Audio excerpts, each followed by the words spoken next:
एक कौवे ने बताया, स्त्री चाहे कितनी भी प्यारी हो, लेकिन उसे यह 3 बातें कभी मत बताना। दोस्तों, किसी जंगल में एक कौवा और कोई घोंसला बना करके रहते थे। उन दोनों में बड़ा ही प्रेम व्यवहार था। एक दूसरे के बिना कोई एक पल भी नहीं रह सकता था। जब कभी कौवा घोंसला से बाहर उड़ करके जाता तो कोई उसके इंतजार में घंटों बैठी रहती। जब तक कौवा वापस नहीं आता तब तक वह ना तो कुछ खाती और ना पीती। एक दिन की बात है कि कौवा कहीं बाहर गया हुआ था। कोई उसके इंतजार में काफी देर से बैठी थी। कुछ देर के बाद कौवा आया और चुपचाप जाकर के अपने घोंसले में लेट गया। कौवे की इस तरह की हालत को देख करके कोई उसके पास गई और कहने लगी कि क्या बात है, आज तुम बहुत उदास दिखाई देते हो। कौवा कहने लगा, कोई बात नहीं है, लेकिन कोई जिद करने लगी कि तुम मुझसे कुछ छिपा रहे हो। बार बार कोई के जिद करने पर कौवा कहने लगा, तुम मुझसे यदि कुछ पूछना ही चाहती हो तो इससे पहले मैं तुम्हें एक कहानी सुनाता हूँ। उस कहानी को तुम ठीक से समझ लो, इसके बाद तुम्हें जैसा उचित लगे वैसा करना। कौवा कहानी सुनाने लगा। कौवा कहने लगा कि किसी राज्य में एक राजा और रानी दोनों रहते थे। राज्य में हर तरह की सुख सुविधाएं थीं। घोड़े, दास, दासियां, अनेक तरह का धन दौलत, उनके पास सब कुछ था। यदि उनके पास कुछ नहीं था तो वह थी संतान। इसी कारण से राजा और रानी दोनों बहुत ही चिंतित रहते थे। उस राजा और रानी ने अनेक तरह के धार्मिक अनुष्ठान किए, मंत्र किया, जप तप किया, अनेक तरह का पूजा पाठ किया, लेकिन कोई फायदा नहीं हुआ। राजा रानी दोनों बुढ़ापे की ओर बढ़ते गए। एक दिन की बात है कि राजा और रानी यह सोच करके बड़ी ही चिंता में व्याकुल होने लगे कि अब राज्य का क्या होगा, हमारे राज्य का कौन वारिस बनेगा। इतना बड़ा राज्य है, इसको कौन संभालेगा, कौन लेगा हमारी प्रजा की जिम्मेदारी। राजा और रानी दिन रात इसी चिंता में डूबने लगे। उनको खाने पीने की भी सुध नहीं रहती थी। एक दिन सुबह की बात है कि राजा के दरबार में एक साधु आता है और दासी दौड़ करके रानी के पास जाती है। रानी दासी से कहती है कि यह मेरा अंतिम दान धर्म है, इसके बाद मैं अपने हाथों से कोई दान नहीं करने वाली। रानी चावल से भरा हुआ एक कटोरा हाथ में लेकर के बाहर आती है और साधु की झोली में बिछा डाल देती है। उसके चेहरे पर छाई हुई व्याकुलता को देखकर कि वह साधु उससे पूछता है कि रानी क्या हुआ, आप इतना दुखी क्यों हैं? रानी साधु को सारी जो भी बात थी वह सब कुछ रोते हुए बताने लगी। साधु को रानी पर दया आ गई। कुछ पल गंभीर होने के बाद साधु कहने लगा कि चिंता मत करो रानी, आपकी संतान की इच्छा पूरी हो जाएगी। आपकी कोख से एक पुत्र जन्म लेगा। मात्र वह 14 साल तक ही आप लोगों को मिलेगा। उसके आगे वह इस मृत्यु लोक में नहीं रह पाएगा। इससे बढ़कर के आपको कुछ देना मेरे लिए संभव नहीं है।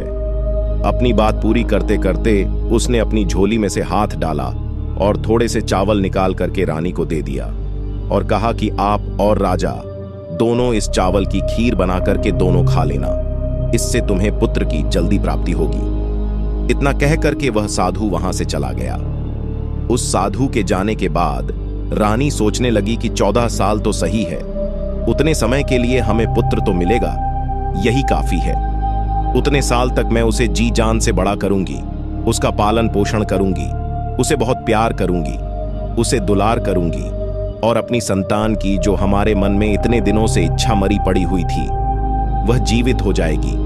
कौवा कहने लगा कि उस रात अपना सारा राजकाज खत्म करने के बाद रानी राजा के पास पहुंची और राजा को जाकर के सारी बात बता दी कि साधु ने उसे कुछ चावल देकर के खीर बना करके खाने के लिए कहा। साधु महाराज ने यह चावल हम दोनों को खीर बना करके खाने के लिए कहा है।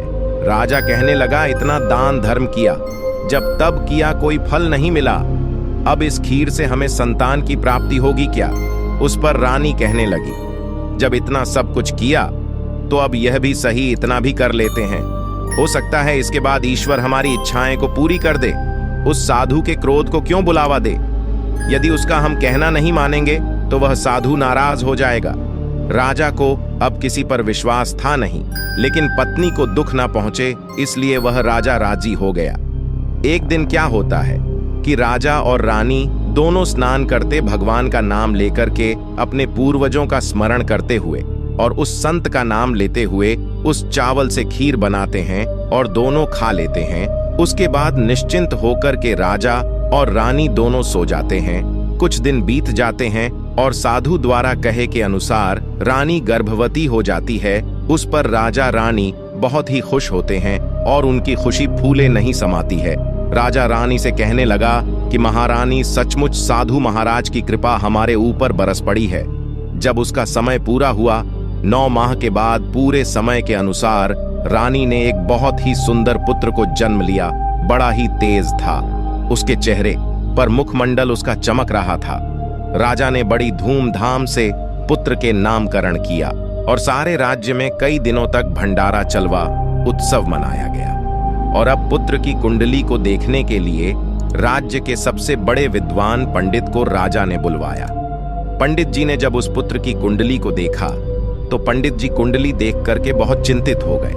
कहने लगे कि महाराज, जो यह पुत्र है सिर्फ 14 साल तक जीवित रहेगा। राजा को इस बात की भनक भी नहीं थी। रानी को भी साधु महाराज की बात याद आ गई। दोनों चुप रह जाते हैं। उसके बाद राजा और रानी बड़े लाड़ प्यार से बेटे का पालन पोषण करते हैं। उस बेटे की हर ख्वाहिश को, हर जिद को वे पूरी करते हैं। थोड़े समय के लिए ही सही, भगवान ने संतान की अपनी मुराद पूरी कर दी। इससे वह हमेशा अपना किस्मत मानते थे। राजपुत्र दिन प्रतिदिन बड़ा होता गया। जब वह 7 साल का हो जाता है तो राजा एक अच्छे गुरु की नियुक्ति करके उसे पढ़ाई लिखाई में राज शस्त्र विद्या का और घुड़सवारी आदि जब भी 12 विद्याओं का शिक्षण कराते हैं। जब वह सब शास्त्र और विद्या में पारंगत हो जाता है और 12 साल की उम्र का वह जब बालक हो जाता है, तब एक अच्छी सी राजकन्या को देख करके उस बालक की शादी करवा दी जाती है। 2-3 साल बीत जाते हैं। बेटा जब 14 साल का हो जाता है तो एक दिन वह राजपुत्र राजा से कहता है कि पिताजी, मैं अपने राज्य को घूम करके देखना चाहता हूँ। आज तक मैंने इस राज्य दरबार के और इस महल के सिवाय मैंने बाहर कुछ नहीं देखा है। बेटे की बात को सुनकर के राजा बड़ा परेशान हो जाता है, क्योंकि पुत्र को 14वां साल शुरू हो गया था। अब कोई अनहोनी होने का वक्त नजदीक आ पहुंचा था। लेकिन राजा यह सब बातें पुत्र को नहीं बता सकता था। वह क्या करता कि चेहरे की खुशी ला करके बेटे से कहता, हाँ हाँ जरूर जाओ बेटा, तुम्हें अपना सारा राज्य घूम करके देखना चाहिए। कहाँ क्या है यह सब जानना बहुत जरूरी है। कल मेरे बाद ही को इस राज्य का राजा बनना है। मात्र एक बात का ध्यान रखना, तुम जहां जा रहे हो, क्या कर रहे हो, यह बात अपनी पत्नी को कभी मत बताना। पुत्र कहता है, ठीक है पिताजी, आपने जो भी कहा है मैं वैसा ही करूंगा।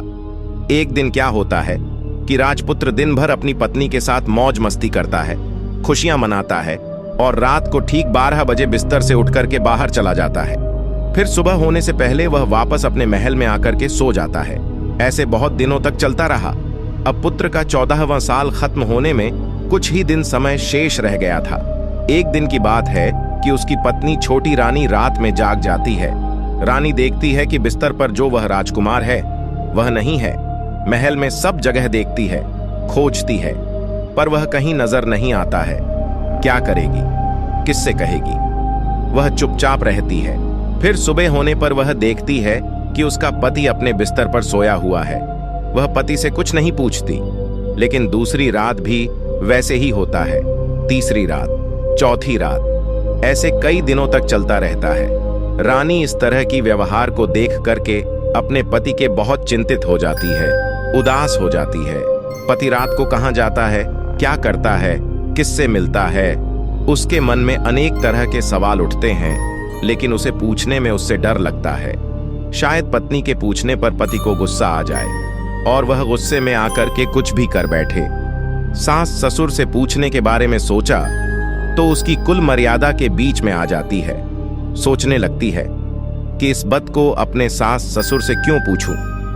इसी तरह से मन ही मन में वह कुट्टी रहती है। इस हालत से उसे खाने पीने में किसी प्रकार की कोई दिलचस्पी नहीं रह जाती है।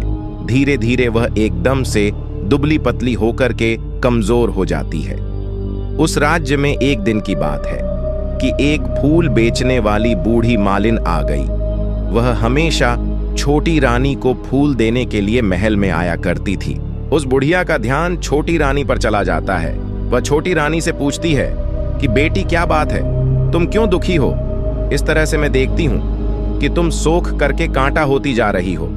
रानी कहने लगती है कि क्या बताऊं तुम्हें अम्मा, तुम्हारा जो यह राजपुत्र है वह प्रत्येक रात्रि को बिस्तर से अपने उठ करके कहीं चला जाता है और सुबह होने से पहले ही वापस आकर के अपने बिस्तर पर सो जाता है। वह कहाँ जाता है, किससे मिलता है, कौन सी उसकी प्रेमिका है, यह सब सोच करके मेरा मन बड़ा दुखी होता है और इसी दुख और चिंता के कारण मैंने खाना पीना सब कुछ छोड़ दिया है और इसीलिए सक करके मैं कांटा बन गई हूँ। रानी की बात सुनकर के उसे एक उपाय बुढ़िया बताती है। कहती है कि बेटी ऐसा करना कि आज रात तुम सोना मत, उसके पीछे जाकर के देखना कि वह कहाँ जाता है, क्या करता है, किससे मिलता है, उसकी ठीक से पहरेदारी करना। पर मुझे नींद आ गई तो क्या करूंगी। वह बूढ़ी माई कहती है कि नींद ना आए इसलिए एक काम करना, अपने बाएं हाथ की उंगली में एक छोटा सा जख्म बना लेना और उस पर थोड़ी सी मिर्च लगा करके उस पर छिड़क देना। उससे तुम्हें बड़ी जलन होगी और उस पीड़ा से तुम्हें रात भर नींद नहीं आएगी। रानी बुढ़िया के कहने के अनुसार अपनी उंगली में एक छोटा सा घाव बना करके और उस पर थोड़ा सा मिर्च लगा लेती है और उसे नींद नहीं आती है। लेकिन थोड़ी देर के बाद जब वह सो जाती है, दूसरे दिन सुबह बुढ़िया जब फूल लेकर के आती है, उसके महल में पहुंचती है और पूछती है उससे कि क्या हुआ बेटी, देख पाई क्या, पति तुम्हारा कहाँ जाता है। रानी कहती है कि नहीं अम्मा, पहले कुछ समय जलन के कारण मुझे नींद नहीं आई, लेकिन जैसे ही जलन शांत हुई उसके बाद मैं सो गई, फिर मुझे पता नहीं चला कि क्या हुआ। वह बुढ़िया कहती है कोई बात नहीं, आज तुम उंगली पर पहले से थोड़ा बड़ा जख्म बना लेना और उस पर ज्यादा मिर्च लगा लेना। रानी वैसे ही करती है, परंतु वह सिर्फ पति के बिस्तर से उठकर के बाहर निकलते वक्त जाग पाई। वह उसके पीछे नहीं जा सकी क्योंकि उसकी आंखें उस समय तक मूंद गई थीं, उसे नींद आ चुकी थी। दूसरे दिन सुबह जब वह फिर बुढ़िया आती है और रानी से पूछती है तो रानी रो करके कहने लगती है कि अम्मा, आज भी उसकी पहरेदारी मैं ठीक से नहीं कर पाई। बुढ़िया कहती है कि बेटी सब कुछ ठीक हो जाएगा, तुम आज रात जख्म और बड़ा करना और उस पर ज्यादा मिर्च के साथ नमक भी लगा लेना। और एक काम करना बेटी, वह जब जाने के लिए निकलता है तो उसका रास्ता रोक करके उसके सामने खड़ी हो जाना। बुढ़िया ने जैसा बताया रानी वैसा ही करती चली गई। आज रात उसे नींद नहीं आ रही थी। पति रात के 12 बजे बिस्तर से उठ करके जब महल से निकलने के लिए आगे बढ़ता है तो वह बुढ़िया ने जिस तरह से उसे बताया था उसी तरह से रानी आकर के पति के सामने रास्ता रोक करके खड़ी हो जाती है। कहती है कहां जा रहे हो और किससे मलने के लिए तुम जा रहे हो, मुझे यह बताओ, इसके बाद में जाना। पत्नी को इस तरह से देख करके वह राजपुत्र से बहुत समझाने की कोशिश करता है। कहता है कि देखो, अगर मैंने तुम्हें यह बात बता दी तो मैं तुम्हें दोबारा नहीं मिल पाऊंगा। पत्नी कहती है कोई बात नहीं, ना मिल पाओ, लेकिन आप रात के समय कहां जाते हो, क्या करते हो, किससे मिलते हो, यह पहले मुझे बता दीजिए। वह राजपुत्र इसके पत्नी की जिद के आगे बिल्कुल असहाय हो जाता है। पत्नी की जिद के आगे उसकी एक नहीं चलती। ठीक उसी समय उसका 14वां साल शुरू होने वाला था, 15वां साल लगने वाला था। अब वह जाने दो। वह सोचता है कि वह कुछ चावल मंत्रों से सिद्ध करके अपनी पत्नी को देकर के कहता है कि देखो, इन चावल के दानों को दोनों हाथों में अपनी मुट्ठी में पकड़ लेना। पहले दाएं हाथ में पकड़े चावल मेरे ऊपर फेंक देना, मैं कौन हूं तुम्हें पता चल जाएगा। बाद में बाएं हाथ में पकड़े हुए चावल मेरे ऊपर फेंकना, मैं जैसा था तुम्हें मिल जाऊंगा। लेकिन यदि तुम बाएं हाथ के चावल मेरे ऊपर फेंकना भूल गई तो मैं तुम्हें कभी नहीं मिल पाऊंगा, इतना याद रखना। रानी बड़े आत्मविश्वास के साथ कहकर कि दाएं हाथ में पकड़े चावल पति के ऊपर फेंक देती है। वह जो राजपुत्र था एकदम एक घोड़े में परिवर्तित हो जाता है। एक सफेद घोड़ा, लंबी गर्दन, बड़ी बड़ी उसके अयाल देखते ही वह तेजी से दौड़ने लगता है। रानी उस घोड़े को देख करके एकदम से घबरा जाती है और पति ने बाएं हाथ के चावल फेंकने की जो बात कही थी वह सब रानी भूल जाती है। उसकी आंखों के सामने वह घोड़ा महल से बाहर हिन हिना करके बाहर चला जाता है। घोड़ा जो महल से बाहर जाता है तो वापस नहीं आता। अब रानी को बड़ा पश्चाताप होता है। वह स्वयं को कोसने लगती है, लेकिन अब उससे कोई फायदा नहीं होने वाला था। राजपुत्र अब वापस नहीं आने वाला था। जब सुबह होती है, महाराज और महारानी को सब बात पता चलता है। उन्हें बहुत दुख होता है। वह बिस्तर पकड़ लेते हैं और अपने बेटे का इंतजार करने लगते हैं। एक दिन उनका बेटा वापस आएगा, यही सोचते रहते हैं। इसी तरह से एक दिन, 2 दिन महीना बीत गया, 2 महीने बीत गए, 3 महीने बीत गए, आखिर धीरे धीरे करके 6 महीने पूरे हो गए। लेकिन राजपुत्र का अब तक के कोई किसी प्रकार का कोई पता नहीं था। प्रधान राजपुत्र को ढूंढने के लिए राज्य के गांव गांव सिपाही भेजता है, लेकिन उससे कोई सफलता नहीं मिलती है। इधर रानी अपनी जिद के कारण पति के गायब हो गया, यही सोच करके स्वयं ही मन अपने आप को कोसती रहती है। और एक दिन वह प्रण लेती है कि कुछ भी हो जाए, मैं पति को किसी तरह से ढूंढ करके उसे वापस जरूर घर लेकर के आऊंगी। एक दिन की बात है कि सुबह उठ करके वह अपने सास ससुर के पास जाती है और कहती है कि मैंने अपने पति को जो भी मैंने पाप कर्म किया है और उसी के कारण मेरा पति यहां से नाराज होकर के चला गया है।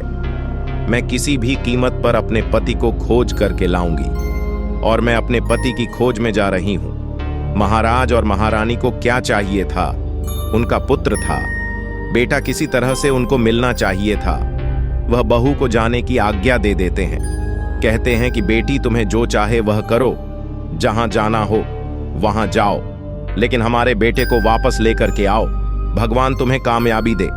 अब रानी क्या करती है, वह ही भेष बदल करके एक सेठानी बन जाती है और अपने साथ कुछ नौकर और दासियां को लेकर के थोड़ा सा कुछ सामान अपने हाथ में लेकर के राज्य की सीमा पर जाती है और वहां एक बड़ा सा भोजनालय खोल देती है।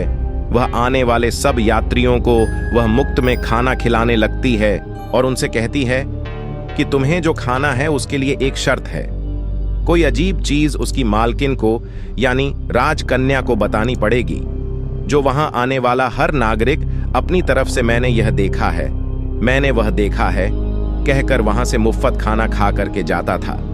परंतु रानी को जो बात चाहिए थी वह अब तक नहीं मिल चुकी थी। ऐसे ही कई दिन बीतते गए।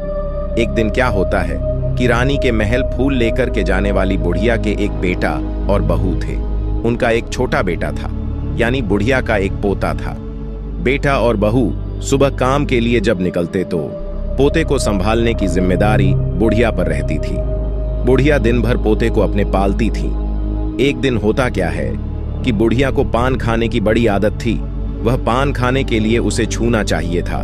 वह उसे तैयार करने के लिए सीपियां लेकर के आई और इन सीपियां को भूनने के लिए गोबर के कंडे चाहिए थे। कंडे इकट्ठा करने के लिए वह बांस की टोकरी लेकर के चरवाहे के मैदान में गई। वहां बहुत सारे कंडे थे। उन्हें जमा करते करते उसे घर आने में काफी अंधेरा हो चुका था। इस ओर शाम होते ही काम से वापस बेटा और बहू पहुंचे तो देखा कि बच्चा घर पर अकेला है और रो रहा है। वह दोनों गुस्से से आग बबूला हो गए। इतने में ही वह बुढ़िया घर आ गई। बेटा ने पूछा कि पोते को घर में अकेला छोड़ करके तुम कहाँ गई थी? वह बुढ़िया कहने लगी कि गोबर के कंडे इकट्ठे करने के लिए गई थी। इस पर जो उसका बेटा था वह कहने लगा, दोबारा बच्चे को अकेला छोड़ करके यदि घर में कहीं गई तो मैं तुम्हें बहुत मारूंगा। बुढ़िया कहने लगी कि नहीं बेटा, फिर कभी ऐसा नहीं करूंगी। लेकिन दूसरे ही दिन बुढ़िया यह बात भूल गई और फिर वहीं चरवाहे के मैदान में जाकर के कंडे इकट्ठे करने के लिए वह चली गई। शाम को जब बेटा और बहू अपने काम को आप करके वह वापस आते हैं तो देखते हैं कि आज फिर उनका बच्चा घर में अकेला है और रो रहा है। अब उसके बेटे की जो सहन शक्ति थी वह समाप्त हो गई और बुढ़िया के वापस आने पर वे लोग उसे घर से निकाल देते हैं। बुढ़िया रात भर घर के बाहर अंधेरे में बैठी रही और सुबह होते ही टोकरी लेकर के कंडे इकट्ठा करने के लिए वह निकल गई। उस दिन उस पर कंडे इकट्ठा करने का मानो पागलपन सवार था। वह कंडों को इकट्ठा करते करते कब अंधेरा हो गया, सुबह से शाम हो गई, उसे कुछ पता नहीं चला। जब उसे ध्यान आया तो गांव का जो रास्ता था वह ठीक तरह से उसे दिखाई भी नहीं दे रहा था और वह अंधेरे में अपनी आंखें फाड़ फाड़ करके देखती और किसी तरह से वह आगे चल रही थी। फिर एक दिन क्या होता है कि एक कपिला गाय छन छन की आवाज करते हुए, जिसके गले में एक घंटी थी, वह ठुमक कर उस मैदान पर आ गई और उसे देख करके बुढ़िया सोचने लगी कि इस गाय के पीछे पीछे जाऊंगी तो गांव तक अवश्य पहुंच जाऊंगी। यही सोच करके वह बुढ़िया उसके पीछे पीछे चलने लगी। गाय क्या करती है कि उस मैदान से लेकर के एक एक करके 6 मैदानों को पार करती हुई आखिर में वह 7वें मैदान पर जाकर के पहुंच जाती है। तो वहां क्या होता है कि उस मैदान पर एक बड़ा सा पत्थर, जो गाय ने जाकर के उस पत्थर को अपनी सींग मारा और हटा दिया। पत्थर जब हटा तो वह पाताल में जाने के लिए नीचे सीढ़ियां दिखाई देने लगी। जब वह गाय उन सीढ़ियों से नीचे जाने लगी तब बुढ़िया यह सब देखती रही और झट से जाकर के उस गाय की पूंछ को पकड़ लिया और पूंछ पकड़कर के वह गाय के साथ साथ नीचे पाताल लोक में पहुंच गई। पाताल में पहुंचते ही तुरंत गाय की पूंछ को उस बुढ़िया ने छोड़ दिया और इधर उधर देखने लगी। वहीं से बुढ़िया ने देखा कि पाताल में सब जगह तो जगमगाहट है, दीप जल रहे हैं और तेज रोशनी गाय के ऊपर पड़ती है और वहां अद्भुत अजीब तरह की घटनाएं घट रही हैं। गाय के नीचे जाती ही उसके गले में अपने आप साकल पड़ गई और छम छम करके कोई दुधारी में गाय का दूध दुहने लगी। लेकिन जो भी कोई वह कर रहा वह मात्र दिखाई नहीं दे रहा है। बुढ़िया यह सब देख करके बहुत घबरा गई। सोचने लगी कि कहां आ करके मैं फंस गई। यहां वहां छिपने की वह बुढ़िया जगह ढूंढने लगी, लेकिन उसे कहीं जगह नहीं मिली। हर तरफ उजाला था। अब एक कोने में जाकर के वह बुढ़िया खड़ी हो गई। जो कुछ सामने हो रहा था उसे वह चुपचाप देखने लगी। कुछ पल के बाद वहां झट से एक सफेद घोड़ा आया और वहां 2 कुंड थे। उसमें एक कुंड में उस घोड़े ने छलांग लगाई और ऊपर आ गया। अब राजपुत्र का रूप प्राप्त हो गया। राजपुत्र बनने के बाद उसने दूसरे कुंड में पानी में स्नान किया। वहां रखे नए नए कपड़े पहने और एक सुंदर पलंग पड़ा था, उस पर आकर के बैठ गया। उसके सामने अपने आप 5 पकवानों की थाली आ गई, दूध की प्याली आई, पान आ गया और सामने उसके एक कौवा बैठा हुआ था। राजपुत्र ने खाना खाया, दूध पिया, पान सुपारी खाई और बिस्तर पर लेट जाने से पहले वह भगवान सूर्य का स्मरण करके सामने उसके रखे कौवे से पूछने लगा कि कौवे कौवे काव अंकर मेरे माता पिता क्या कर रहे हैं। कौवा कहने लगा बेटे के शोक में वे डूबे। वह कहने लगा कि राज्य को कौन संभाल रहा है। कौवा कहने लगा कि राज्य प्रधान संभालता है। राजकुमार ने पूछा कि मेरी पत्नी क्या करती है। कौवे ने कहा उसने चौराहे पर आकर के भोजनालय शुरू किया है और आते जाते लोगों से वह हर रोज नई खबर के बारे में पूछती है। कौवे के यह कहते ही राजपुत्र कहने लगा ठीक है। उसके बाद वह सो गया। बुढ़िया कोने में खड़ी होकर के यह सब कुछ देखती रही। ऐसी अद्भुत घटना उसने जिंदगी में पहली बार देखी थी। उसे अंदर ही अंदर बड़ी व्याकुलता होने लगी। वह अपनी भूख प्यास सब कुछ भूल करके आगे क्या होता है यह देखने के लिए व्याकुल होने लगी। लेकिन उसके बाद और कुछ घटनाएं नहीं घटी। इसी तरह से रात बीत गई, सुबह हो गई। सुबह होने पर पलंग पर सोया हुआ वह राजकुमार उठा और फिर से पहले वाले कुंड में छलांग लगाई। अब वह फिर से घोड़ा बनकर के कुंड से बाहर आ गया और बाहर आते ही वह तेजी से उस पाताल नगरी के बाहर निकल गया। लेकिन वह कहां गया बुढ़िया को कुछ पता नहीं चला। उसके बाद पिछली रात की तरह कोई उस गाय को छमछम करके दूध दूहने लगा। जैसे ही दूध दूहना खत्म हुआ गले में उसके रस्सी पड़ गई और जो रस्सी पड़ी हुई थी वह अपने आप खुल गई और वह गाय तेजी से ऊपर जाने वाली सीढ़ियों की ओर भागने लगी। गाय को उस तरह जाते हुए देखकर कि वह बुढ़िया सोचने लगी अब गाय के साथ यहां से ऊपर जाना ही समझदारी है, नहीं तो कोई नई मुसीबत आकर के मेरे ऊपर पड़ जाएगी। झट से उस बुढ़िया ने गाय की पूंछ पकड़ी और गाय के साथ वह बाहर आ गई। गाय जब ऊपर मैदान में पहुंची तो सुरंग का रास्ता अपने आप बंद हो गया और उसके मुंह पर रखा हुआ बड़ा सा पत्थर वह पहले की तरह ही रख गया। ऊपर आकर के वह गाय जंगल की ओर चली गई तो उधर बुढ़िया एकदम बावली सी होकर के पाताल नगरी में जो कुछ भी उसने देखा था जल्दी से जल्दी किसी को बताने के लिए वह व्याकुल होने लगी। एकदम से याद आया कि नगर की सीमा पर कोई औरत है जो भोजनालय चलाती है और नई बात बताने वाले को वह खाना फ्री में खिलाती है। ऐसा सोच करके वह सोचने लगी कि मैं क्यों ना जाकर के उस औरत को बात बताऊं और यदि उसे यह बात पसंद आ गई तो बाकी जीवन खाने पीने की जो भी झंझट है उससे सब मुक्ति मिल जाएगी। बुढ़िया ने मन में विचार किया और तुरंत उस भोजनालय के द्वार पर टगे हुए नगाड़े के सामने जाकर के पहुंच गई और जोर से नगाड़ा बजाना शुरू कर दिया। नगाड़े का इस तरह से बजना सुनकर के मालकिन यानी छोटी रानी के मन में बड़ी प्रसन्नता होती है। सोचती है कि शायद कोई बड़ी बात लेकर के यहाँ आया है।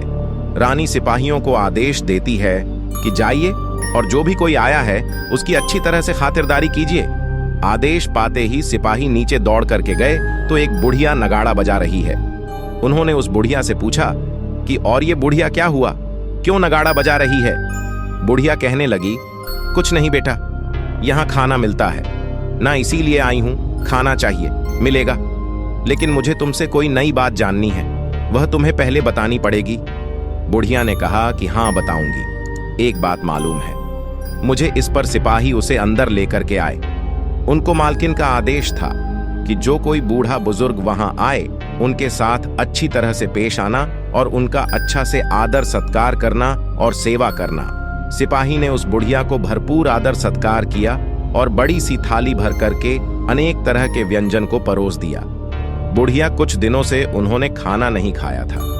कई दिनों से वह बुढ़िया भूख थी। खाने को देखती ही वह खाने पर टूट पड़ी और जब वह उसने खाना खा लिया तो उसे सिपाहियों ने नई साड़ी पहनने के लिए दी। उसके बाद उसे लेकर के वह सब रानी के पास गए। बुढ़िया और रानी ने तुरंत एक दूसरी को पहचान लिया। बुढ़िया कहने लगी कि बेटी तुम, और रानी बोली अम्मा तुम। कुछ देर तक दोनों अनेक तरह की बातें करती रहीं। आखिर बुढ़िया से कहने लगी वह रानी, अम्मा अब बताओ तुमने क्या नई बात देखी है? नई बात मैंने कोई बात नहीं देखी। नहीं है, वह तो मेरे पास तुम्हें देने के लिए पैसे नहीं थे, इसीलिए मैंने झूठ कहा और नगाड़ा बजा दिया। रानी ने कहा कि अम्मा घबराओ नहीं, मैं किसी को तुम्हारा नाम नहीं बताऊंगी। फिर भी बुढ़िया कहने लगी कि मैंने क्या देखा, कब देखा, करके आनाकानी करने लगी। इस पर वह जो रानी थी उसने कहा, देखो अम्मा, यदि तुमने मुझे वह नई बात बताई तो जिंदगी भर मैं तुम्हारी देखभाल करूंगी और तुम्हें रानी माता की तरह रखूंगी। अब बुढ़िया इस बात को सुनकर के बताने के लिए तैयार हो गई। उसने जो कुछ भी उस चारागाह वाले मैदान से लेकर के उस पाताल लोक में जो कुछ भी देखा था वह सब कुछ उसने उस राजकुमारी को बता दिया। वह राजपुत्र उसी का पति है। वह तुरंत बुढ़िया से कहने लगी, अम्मा मुझे उस जगह पर लेकर के चलो। बुढ़िया कहने लगी कि नहीं बेटी, वह पाताल राज्य है, सांप है। यदि किसी ने तुम्हें देख लिया तो तुम्हारी जान खतरे में पड़ सकती है। लेकिन रानी उसकी एक भी नहीं सुनती, उसे उस जगह पर ले जाने के लिए जिद करने लगी। आखिर में बुढ़िया ने रानी का कहना मान लिया और कहने लगी कि ठीक है, मैं तुम्हें वहां लेकर के चलती हूं, पर आज नहीं, कल वहां जाना, शाम को ही जाना होगा। दूसरे दिन दोपहर को रानी बुढ़िया के साथ उसी मैदान पर गई और एक जगह छुप करके गाय के आने का इंतजार करने लगी। जब शाम हुआ, अंधेरा होने लगा। गाय हमेशा की तरह वहां आई। मैदान के उस कोने में जाकर के उसने पत्थर पर सींग मारा और झट से पत्थर हट करके सुरंग जाने का रास्ता खुल गया। गाय उस रास्ते से नीचे उतरने लगी तो बुढ़िया रानी से कहती है कि जल्दी आगे बढ़ो बिटिया, हम गाय की पूंछ पकड़ करके नीचे चलेंगे।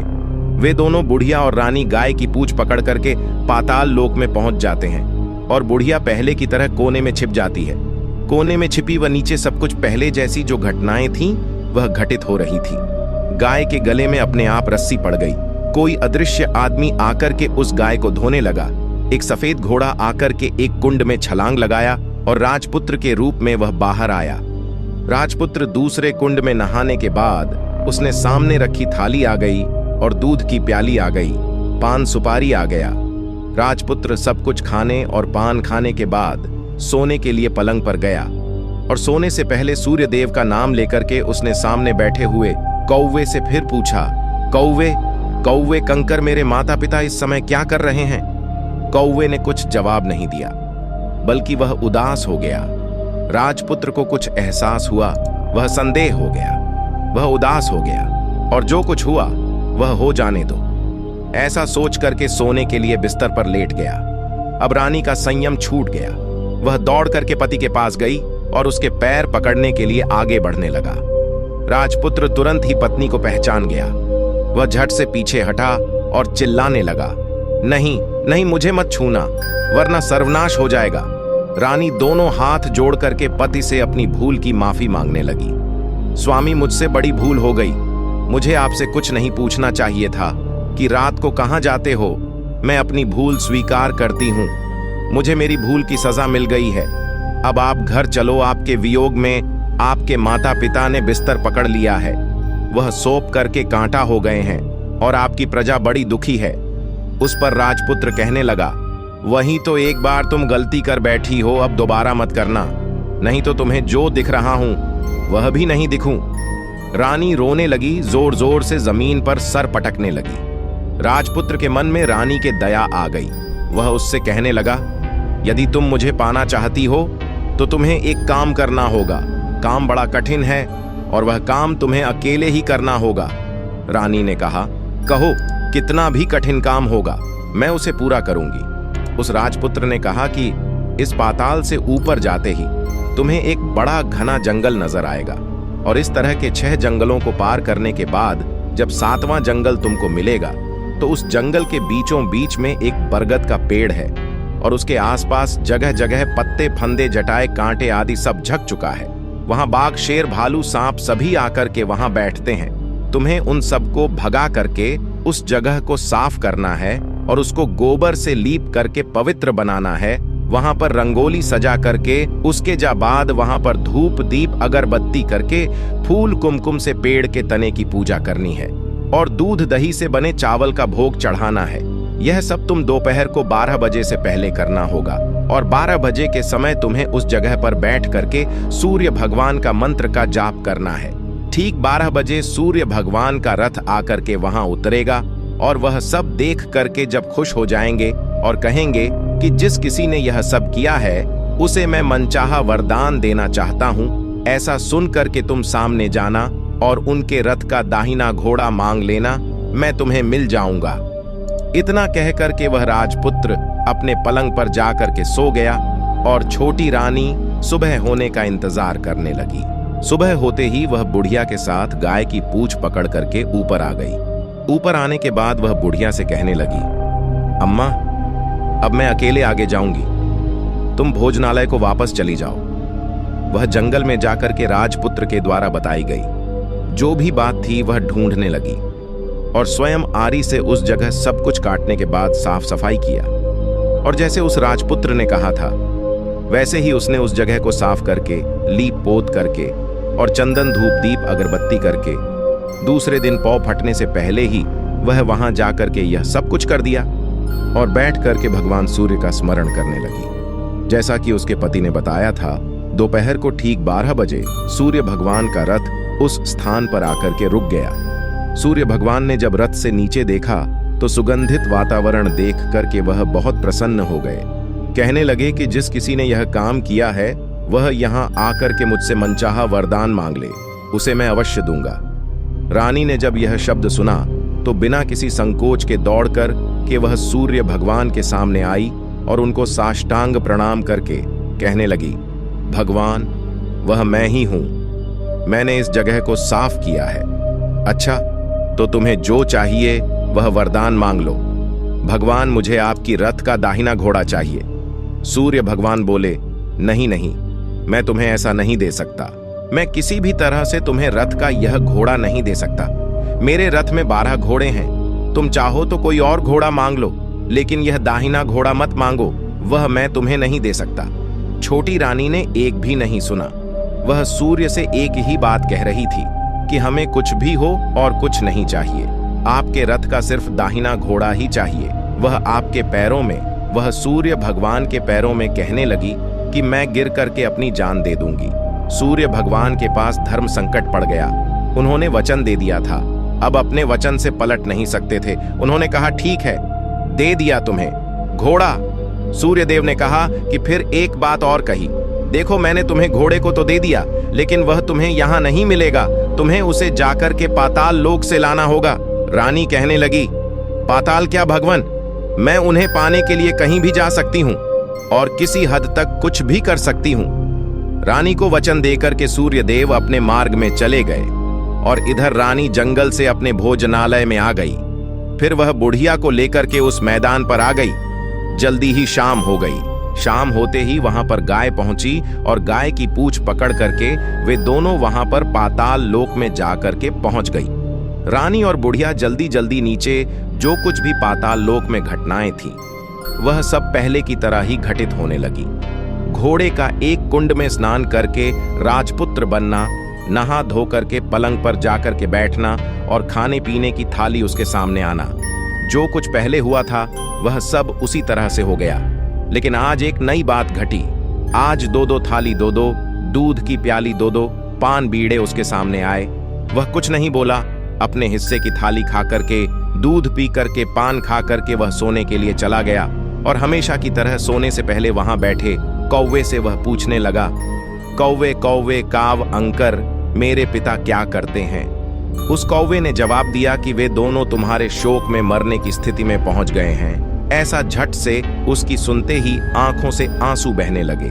फिर वह पूछने लगा कि कौवे कौवे कौ अंकर, मेरा राज्य कौन चला रहा है?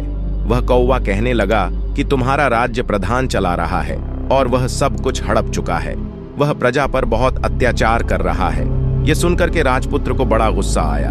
वह गुस्से में अपनी मुट्ठी को भींच लगा, पूछने लगा, कौवे कौवे कौ अंकर, मेरी पत्नी इस समय क्या कर रही है? कौवा कुछ नहीं बोला, चुप रहा। अब रानी का संयम जवाब दे चुका था। वह दौड़ करके पति के गले में जाकर के पड़ गई, और अब मैं तुम्हें मिल गया। राजपुत्र कहने लगा, सच कहते हो? अब आप फिर से घोड़ा तो नहीं बनोगे? नहीं, मैं दोबारा घोड़ा नहीं बनूंगा। तुमने जो इतने सारे कष्ट उठाए हैं मुझे पाने के लिए, इसलिए सूर्यदेव ने मुझे सदा के लिए घोड़े के जन्म से मुक्त कर दिया है। राजपुत्र ने बड़े प्यार से कहा और उसे गले लगाया और उसके आंखों आंसू पोंछे। और उसके बाद वह जो वहां पर कौआ बैठा हुआ था, वह कहने लगा कि हे राजकुमार और राजकुमारी, तुम दोनों जाने से पहले मेरी 3 बातें याद रखना। कौवा राजकुमार से कहने लगा कि पत्नी चाहे कितनी भी प्यारी हो, आप उसे कितना भी मानते हो, लेकिन यह 3 बातें उसको कभी नहीं बताना। पहली बात, जिस बात को बताने से आपके ऊपर और आपके परिवार पर संकट आने वाला हो, उस बात को पत्नी से कभी नहीं बताना चाहिए। दूसरी बात, ऐसी बातें जिनको आप गुप्त रखना चाहते हैं, किसी के साथ शेयर नहीं करना चाहते, वह बातें भी पत्नी को नहीं बताना चाहिए, क्योंकि स्त्रियों के पेट में कोई भी बात नहीं पचती है। इसलिए गुप्त बातों को पत्नी से कभी नहीं बताना चाहिए। जिस बात को बताने से आपकी जान को खतरा हो और आपके माता पिता को कष्ट हो, आपके परिवार पर संकट आ जाए, ऐसी बात को भी स्त्री से कभी नहीं बताना चाहिए। कौवे की बात को सुनकर के वे दोनों ने कहा, ठीक है, मैं जैसी गलती हम लोगों ने पहले की है, अब वह दोबारा गलती मैं नहीं करूंगी। उसके पश्चात उस राजपुत्र ने बड़े प्यार से कहा और उसे गले लगा लिया, अपनी रानी के आंसू पोंछे। कुछ देर के बाद सुबह हो गई। गाय की श्रृंखला टूट करके भूलोक पर जाने लगी। रानी, राजपुत्र और बुढ़िया उसकी पूंछ पकड़ करके ऊपर आ गए। ऊपर आने पर वह सीधे भोजनालय में पहुंचे। वहां का सब सामान लोगों में बांट दिया और ताला लगा करके अपने राज्य को वापस चले गए। अपने राज्य के पुत्र को वापस आते हुए देख करके, वह जो उसका तेवर था, वह देख करके जो प्रधान था, वह सब घबरा गया। राजपुत्र ने उसे बंदी बना करके कैद खाने में डाल दिया और राज्य की बागडोर को खुद अपने हाथों में ले लिया। इसके बाद अपने माता पिता से मिलने के लिए वह राजकुमार राजकुमारी के साथ अपने महल में गया। और राजपुत्र क्या देखता है कि उसके माता पिता उसके शोक में शोक करके कांटे बदन गए हैं। पुत्र को देख करके मरणासन्न स्थिति में राजा और रानी की आंखों से टप टप आंसू बहने लगे। इन दोनों ने पुत्र को गले लगाया, उसे प्यार से सहलाने लगा। इतना होने के बाद उनके सेहत में एकदम से सुधार आने लगा। अब बिस्तर से उठ करके बैठ गए, पुत्र को आशीर्वाद देने लगे। राजा के पुत्र के आने की खबर तुरंत सारे राज्य में फैल गई। प्रजा इस तरह की बात को सुनकर के फूले नहीं समा रही थी। सारी प्रजा राजमहल में आकर के इकट्ठी हो गई। राजपुत्र ने उन्हें दर्शन दिया और आज से उन्हें किसी किसी प्रकार का कोई दुख नहीं पहुंचेगा, ऐसा वचन देकर कि वह अपने राज्य के सिंहासन पर जाकर के बैठ गया और एक अच्छा राजा बन के अपने अच्छे राज्य को अच्छी तरह से वह चलाने लगा और अपनी पत्नी के साथ और अपने माता पिता के साथ सुख शांति से जीवन बिताने लगा। और जो वह बुढ़िया थी उसे वह अपने पास में उसे रख लिया। दोस्तों, ये कहानी आपको कैसी लगी है एक प्यारा सा कमेंट करके ज़रूर बताना। और यदि वीडियो आपको पसंद आया है, अच्छा लगा है, तो वीडियो को एक लाइक करके चैनल को सब्सक्राइब करने की भी कृपा कर देना।